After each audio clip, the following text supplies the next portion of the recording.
if you have ADHD and you have been told in the past that you can be too sensitive, or that you are someone who is quick to anger, too reactive, I want to let you know that you're not alone. That's very common for us ADHDers.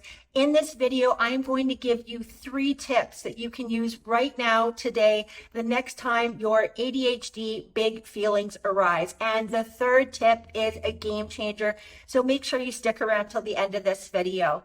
For anyone who hasn't met me yet, my name is Sara Kelly. I'm an ADHD mindset coach, and I put out videos every week on everything ADHD and looking at life through a more optimistic lens. So if you haven't already, click that subscribe button and the notification bell so that you never miss a video from me. I also run a complimentary masterclass going over the 5 pillars to creating lasting change when you have ADHD and you struggle with a negative internal dialogue or negative thoughts and feelings, or even low self-esteem. So you can check that out in the comments below once you finish watching this video. ADHD is a neurological condition that affects our prefrontal cortex, which is the front part of our brain. And that's what houses our executive functions. So if we have a 30 to 40% delay in our prefrontal cortex, and part of our executive functions is regulating emotions, it makes sense why we struggle with this so much. We don't always know how to evaluate a situation. We could take in some form of external stimuli, and the way we process it might be a lot larger, a lot bigger than a neurotypical person. So if you struggle with being too sensitive or too reactive, I want to let you know that is completely normal for us ADHDers, and practicing mindfulness is one of the best ways that you can remedy the suffering that we go through and the embarrassment sometimes of emotional dysregulation, overreaction. So let's get into tip number 1. And that is catching the storm before you're right in the eye of it. What I mean by that is when you start feeling emotionally dysregulated, it's a great opportunity to practice being in the present moment. Where do these big feelings start manifesting for you in your body? Maybe someone says something to you that is upsetting and you start pursing your lips together, or you feel yourself clenching your fist.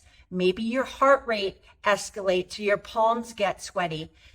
Figuring out how, on a physiological level, big emotions initially manifest for you is a great way to be mindful enough, to be present enough to know when to walk away from a situation.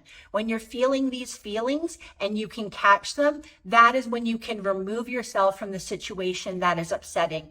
And it might look like going for a walk or being out in nature, putting on a funny movie, anything to get your mind off of those big feelings until you can become more emotionally regulated is a great thing to do before these big feelings bubble over.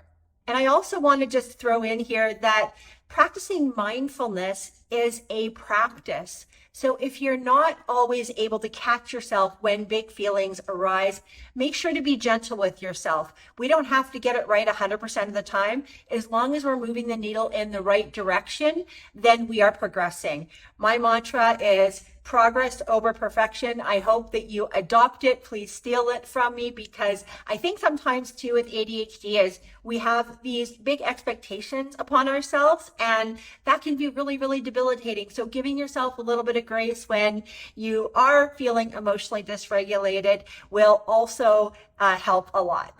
The 2nd tip that I have for you, and you can do this literally anywhere, is pick up your cell phone and do the breathing box technique, where you are looking at the corners of your phone and following them, inhaling for 4 seconds, exhaling for 4 seconds, inhaling for 4 seconds, exhaling for 4 seconds.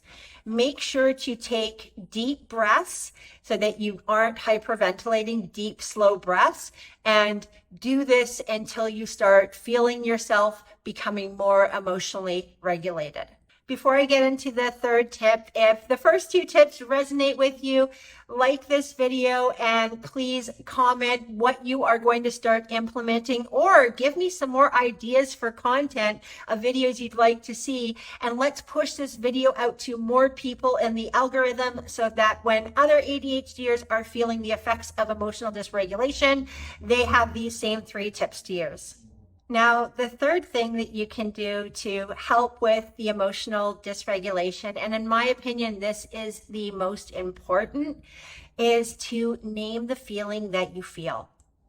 Say it. I feel angry. I feel hurt. I feel frustrated. I feel sad.